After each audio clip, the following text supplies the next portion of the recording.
This is a tricky one. It's difficult because you have two very separate actions which are following very rapidly after each other. So this one is truly not easy to do. Depending on your level of violin playing, don't worry about if you can't get it up to speed or can't do it 100%. Just by working at the preparatory exercises, you are working at your bow technique and you are improving your bow technique. So just work at what's possible for you. Now, we have two separate actions. We have detachét, and then we drop the bow. That's what this variation is about. Now the problem is, since that happens quite fast after each other, the danger is that you can't really catch the string, don't get a sound, and you go, and it all doesn't really work. So an excellent way to prepare this is, instead of detachét, to do martelé, and instead of dropping the bow, to do collé. So we start with separating the actions. That means we just work at the 2 8th notes which are supposed to be detachét, which we will start with a martelé start. Martelé means you put the bow on the string, you press down the stick, you press it down quite hard, make sure you catch the string. Let's see if I can show you that you can see it. By pressing down the stick, you have the bow on the string and you can actually move the string back and forth without playing. That means you've caught it. That's what this is about. So you catch the string, and then at the time when you start playing, you release it. That's martelé. So if this is totally new to you, just practice that. Put the bow on the string, press it down, press down the stick, catch the string, and then when you play, release. And then just practice that.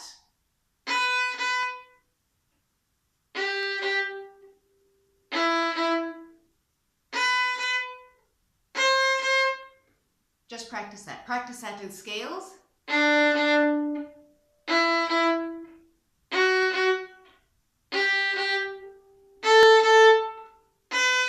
So that you become familiar with that. You'll need that for the detachét because you have little preparation time, and so that the detachét doesn't become like that, you need to catch the string and have a good contact to the string. So practicing it as martelé is a very good preparation. The other thing is collé. If we just drop the bow, you will notice often you can't catch the string, you don't get a proper sound. So a good idea to prepare that is to practice it collé. Collé is related to martelé, excepting that when you start playing, you don't stay on the string, but you lift the bow. So again, you catch the string, press down the stick, catch the string. That's this again. That was too much. So you really got the string. And with martelé, you release and leave the bow on the string, so you get this. With collé, when you release, you lift the bow.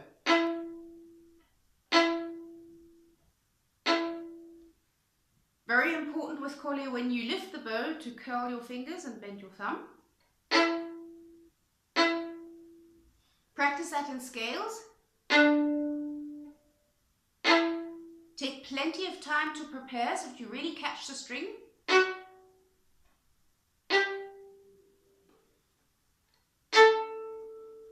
Very, very good bowing. Most important thing is it stands and falls with the preparation. You have to catch the string properly. And then lift it. Remember to curl your fingers and bend your thumb. So when you've got that down, you can practice the variation just in collé.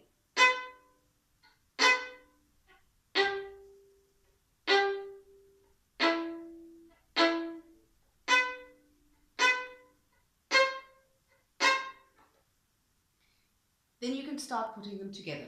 Again, take plenty of time to prepare, because as soon as you start putting this together, it actually gets quite challenging for the coordination, so you might discover that it's not that easy. So start again with martelé, now collé.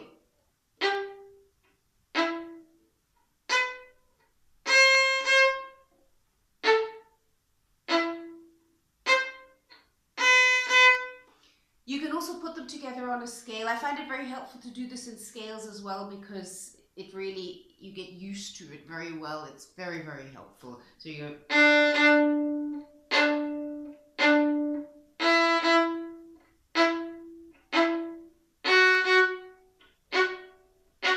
It helps with the coordination.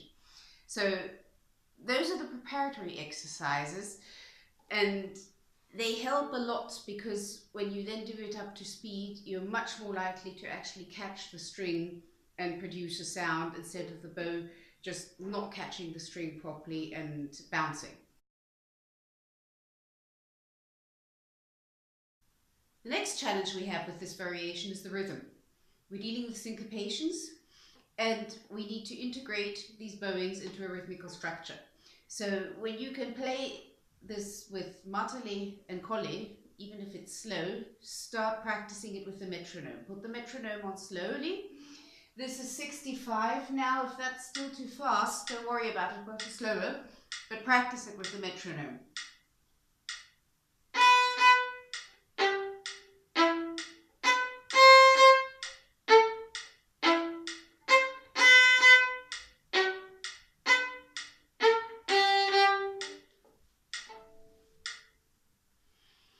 That's very important because you need to start teaching your muscles when to move.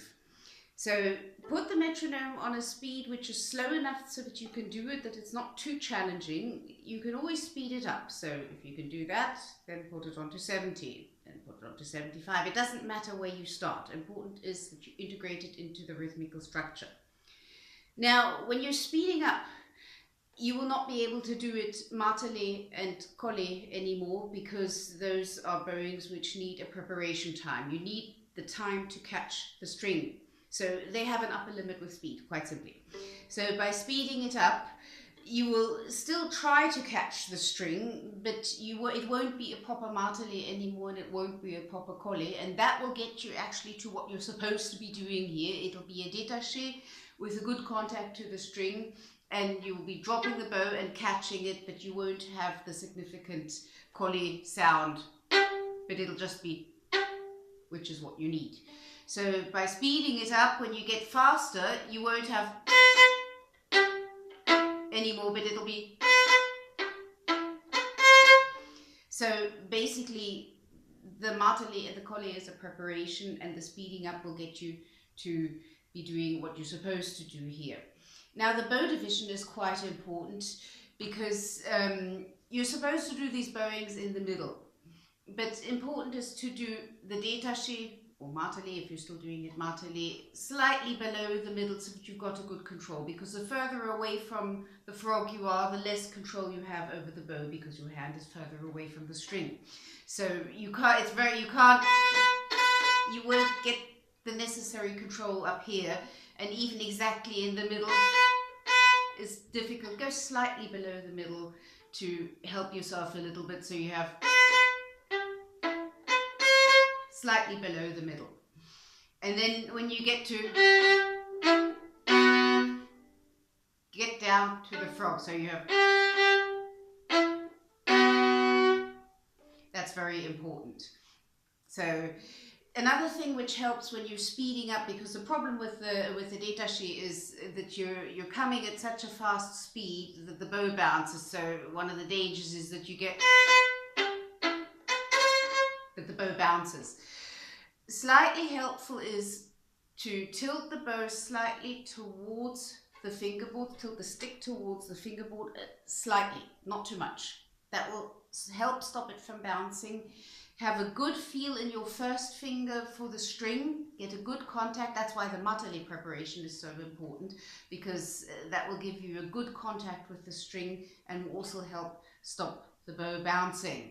So you have slightly tilted towards the fingerboard, very helpful.